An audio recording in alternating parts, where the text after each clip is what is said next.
Ici, Billy le renard vous guide à travers le monde de l'investissement et des finances personnelles.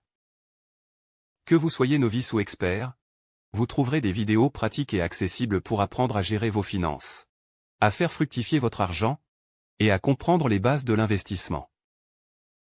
Nous couvrons des sujets comme l'épargne, les investissements, les stratégies financières, et bien plus encore pour vous aider à atteindre vos objectifs financiers. Les informations présentées sur cette chaîne sont à titre éducatif uniquement et ne constituent pas des conseils financiers, juridiques ou d'investissement personnalisés. Faites toujours vos propres recherches ou consultez un professionnel avant de prendre des décisions financières. L'investissement comporte des risques, et vous devez être conscient que la valeur de vos investissements peut augmenter ou diminuer. Cash Finance et Billy le renard ne peuvent être tenus responsables des décisions financières prises à partir des informations fournies sur cette chaîne. Introduction. Realty Income Corporation, fondée en 1969, est un REIT, Real Estate Investment Trust, basé aux États-Unis, reconnu pour sa stratégie de génération de flux de trésorerie via des baux de long terme. Le prix de l'action se situe actuellement autour de 50 €. La société est classée dans la catégorie des actions à dividendes, attirant des investisseurs cherchant des revenus réguliers et stables.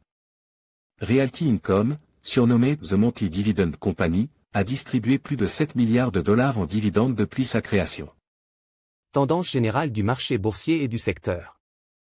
Le marché immobilier, particulièrement dans le secteur des REITs, a montré une forte résilience ces dernières années, soutenue notamment par l'essor du commerce électronique.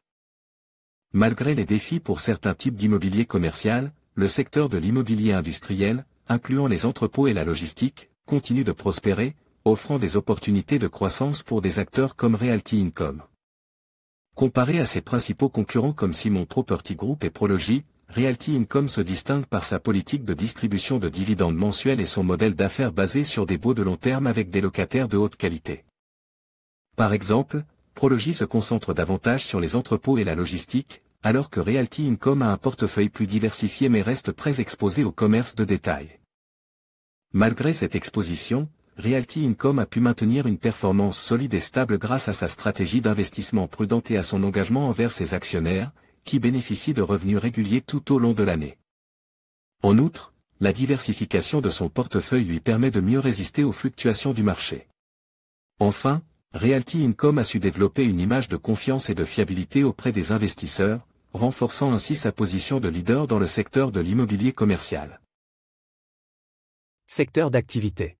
Realty Income opère principalement dans le secteur de l'immobilier commercial, possédant plus de 6500 propriétés situées aux États-Unis, en Espagne et au Royaume-Uni. Ces biens sont loués à des entreprises de divers secteurs tels que le commerce de détail, représentant 44,9% des revenus locatifs, les bureaux, les services et l'industrie.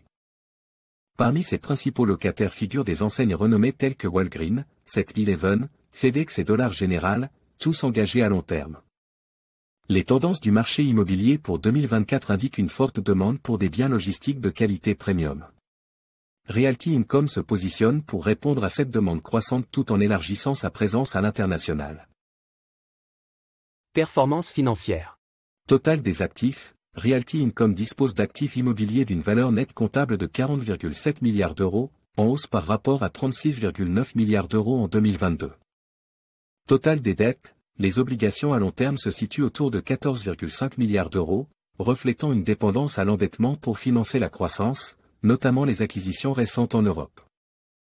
Revenu locatif net, pour l'année 2023, Realty Income a enregistré un revenu locatif net de 3,2 milliards d'euros, en augmentation par rapport à 2,9 milliards d'euros en 2022. Bénéfice net, le bénéfice net pour 2023 a atteint 1,1 milliard d'euros, soit une hausse significative par rapport à 980 millions d'euros l'année précédente. Cette performance est attribuable à l'expansion continue de leur portefeuille d'actifs et à la solidité de leurs baux à long terme. Comparaison avec les concurrents. En comparaison avec ses principaux concurrents comme Simon Property Group et Prology, Realty Income se distingue par sa politique distinctive de distribution de dividendes mensuels et son modèle d'affaires basé sur des baux à long terme avec des locataires de haute qualité. Alors que Prology se concentre principalement sur les entrepôts et la logistique, Realty Income possède un portefeuille plus diversifié, bien qu'il soit fortement exposé au secteur du commerce de détail. Cette approche lui permet de bénéficier d'une certaine résilience face aux fluctuations du marché et de maintenir des revenus stables au fil du temps, ce qui en fait un acteur clé et fiable sur le marché de l'immobilier commercial.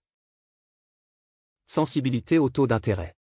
Les taux d'intérêt ont un impact direct sur les REITs comme Realty Income, car ces entreprises dépendent largement du financement par la dette pour acquérir de nouveaux actifs et refinancer les dettes existantes. La hausse des taux d'intérêt a deux conséquences majeures, l'augmentation du coût de la dette et l'effet sur la valorisation des actifs. Actuellement, la dette à long terme de Realty Income s'élève à 14,5 milliards d'euros, dont une grande partie est sujette à des taux variables ou devra être refinancée à l'avenir. Avec des taux d'intérêt plus élevés, les investisseurs exigent des rendements plus élevés pour compenser le coût accru du capital, ce qui pourrait entraîner une baisse de la valeur des actifs immobiliers de Realty Income. Risques liés au secteur du commerce de détail. Le secteur du commerce de détail, qui représente 44,9% des revenus locatifs de Realty Income, est soumis à des risques structurels liés à l'essor du e-commerce et aux fermetures de magasins physiques. Cependant, Realty Income a mis en place plusieurs stratégies pour atténuer ces risques. Diversification du portefeuille. L'entreprise a activement cherché à diversifier son portefeuille en augmentant sa présence dans les secteurs moins affectés par le commerce en ligne, tels que l'immobilier logistique, les bureaux, et les propriétés industrielles. Ces secteurs représentent désormais plus de 20% des revenus locatifs de Realty Income. Sélection de locataires de haute qualité. Realty Income privilégie les locataires à forte capitalisation et solvabilité, avec une grande partie des revenus provenant de géants de la distribution comme Walgreens, 7-Eleven, et Dollar General, qui sont relativement résilients face à la concurrence numérique. Perspective de croissance à long terme. Realty Income s'est diversifié géographiquement en acquérant des actifs en Europe, notamment au Royaume-Uni et en Espagne. En 2023, environ 10% de ses revenus locatifs provenaient de ses opérations européennes, une proportion qui devrait croître à mesure que l'entreprise continue d'explorer des opportunités sur des marchés moins saturés que les États-Unis. Cette expansion offre à Realty Income un potentiel de croissance à long terme, notamment dans les secteurs de la logistique et des services essentiels en Europe. La stratégie de croissance à long terme de Realty Income repose sur deux piliers, la croissance organique, en augmentant les loyers à mesure que les baux arrivent à expiration, et la croissance externe, via des acquisitions stratégiques. En 2023, Realty Income a investi environ 4 milliards d'euros dans l'acquisition de nouvelles propriétés. L'entreprise continue d'identifier des opportunités dans des secteurs prometteurs pour renforcer son portefeuille et assurer une croissance continue. Analyse des risques ESG. Les critères environnementaux, sociaux et de gouvernance, ESG, jouent un rôle croissant dans la prise de décision des investisseurs. Realty Income a pris plusieurs initiatives pour répondre à ces enjeux. Environnement, l'entreprise s'engage à réduire son empreinte carbone, en investissant dans des projets d'efficacité énergétique dans ses propriétés et en collaborant avec ses locataires pour adopter des pratiques durables. Realty Income met l'accent sur le bien-être de ses employés et encourage la diversité et l'inclusion au sein de son organisation. En tant que propriétaire de biens immobiliers commerciaux, l'entreprise veille à ce que les relations avec ses locataires soient justes et transparentes. Realty Income est réputé pour ses pratiques de gouvernance solides et transparentes, avec un conseil d'administration diversifié et une culture d'intégrité et de responsabilité. Conclusion, surévalué ou sous-évalué? En prenant en compte les ratios PE et PFFO légèrement supérieurs à la moyenne de l'industrie immobilière et les défis liés à la montée des taux d'intérêt, on pourrait estimer que Realty Income est légèrement surévalué à court terme. Cependant, pour les investisseurs privilégiant la stabilité des revenus et cherchant une exposition à long terme dans le secteur immobilier, le prix actuel peut encore être justifié par la qualité des actifs et la politique de dividendes attrayante. Malgré une évaluation un peu élevée, la solidité et la diversification du portefeuille de biens immobiliers de Realty Income offrent une certaine protection contre les fluctuations du marché. De plus, la société a démontré sa capacité à maintenir un flux de trésorerie stable, ce qui pourrait rassurer les investisseurs prudents. En somme, bien que l'analyse des ratios suggère une légère surévaluation, la valeur à long terme de Realty Income peut être substantielle pour les investisseurs disposés à patienter et à bénéficier d'un rendement attractif. Conseils pour les investisseurs. La répartition de Realty Income dans un portefeuille dépend du profil de risque et des objectifs de l'investisseur. Pour un investisseur caractérisé par le profil bon père de famille, qui affiche une prudence en recherchant la sécurité et la stabilité, il est recommandé de privilégier des actifs à faible risque et des revenus réguliers. Dans ce contexte, Realty Income se positionne comme un choix idéal grâce à ses baux stables et ses dividendes mensuels. Il est conseillé que Realty Income représente 10 à 15% du portefeuille de cet investisseur, lui offrant ainsi une exposition adéquate aux revenus immobiliers tout en diversifiant les risques. L'investisseur modéré cherche un juste équilibre entre rendement et sécurité. Realty Income, grâce à ses dividendes attractifs et sa stabilité à long terme, correspond bien à cette stratégie. Pour un investisseur modéré, Realty Income pourrait constituer 5 à 10% du portefeuille. Cette part permet de bénéficier d'un flux de revenus tout en gardant de la flexibilité pour investir dans des actions plus risquées. L'investisseur agressif privilégie la croissance rapide et accepte une plus grande volatilité. Pour ce type d'investisseur, Realty Income peut servir d'actif de stabilisation dans un portefeuille largement exposé à des actifs à fort potentiel de croissance. Dans ce cas, Realty Income devrait occuper une place plus réduite, environ 2 à 5% du portefeuille. Cela permet de générer des revenus tout en consacrant la majorité des actifs à des titres plus volatiles et à haut risque. Vous aimez la vidéo? Alors abonnez-vous à la chaîne, laissez un pouce bleu, et commentez pour partager vos réflexions ou poser vos questions. Cela nous aide énormément à continuer à créer du contenu de qualité. Quelques questions pour vous guider. Pour approfondir votre réflexion sur Realty Income et son potentiel à long terme, voici quelques questions à prendre en compte. Quels sont les principaux catalyseurs de croissance que vous voyez pour Realty Income à l'avenir? Pensez-vous que l'expansion internationale dans les marchés européens moins saturés représente un levier de croissance durable? Comment percevez-vous la capacité de l'entreprise à saisir des opportunités dans des secteurs émergents comme la logistique ou les services essentiels?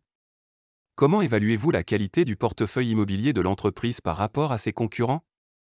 Estimez-vous que Realty Income, avec son portefeuille diversifié et ses locataires de haute qualité, dispose d'un avantage concurrentiel significatif par rapport à des REITs plus spécialisés comme Prology ou Simon Property Group? Quelle importance accordez-vous à la capacité de l'entreprise à maintenir un taux d'occupation élevé et à conclure des baux à long terme? Quels sont les principaux risques spécifiques à Realty Income auxquels les investisseurs doivent être attentifs? Êtes-vous préoccupé par l'exposition importante au secteur du commerce de détail, ou pensez-vous que la diversification récente suffira à compenser ce risque? Comment évaluez-vous l'impact potentiel de la hausse des taux d'intérêt sur la capacité de Realty Income à financer ses acquisitions futures et à maintenir ses marges bénéficiaires? Conclusion. Realty Income confirme sa position de leader dans l'immobilier commercial grâce à sa stratégie de revenus stables et ses dividendes attractifs. Malgré des risques liés à la dette et au commerce de détail, l'entreprise offre de belles perspectives de croissance avec un portefeuille diversifié et une expansion internationale. Pour les investisseurs recherchant des rendements réguliers, Realty Income est un achat solide, bien que la surveillance des marchés immobiliers et de la dette soit essentielle. Malgré une légère surévaluation, Realty Income reste un choix intéressant pour les investisseurs axés sur les revenus à long terme. Recommandations: achat pour les investisseurs à long terme et orientés vers les dividendes, en étant vigilants face aux risques liés à la dette. Merci à tous nos abonnés et à ceux qui nous soutiennent. Votre engagement nous motive à continuer de vous offrir le meilleur contenu possible sur l'investissement et les finances. On se retrouve bientôt dans de nouvelles vidéos.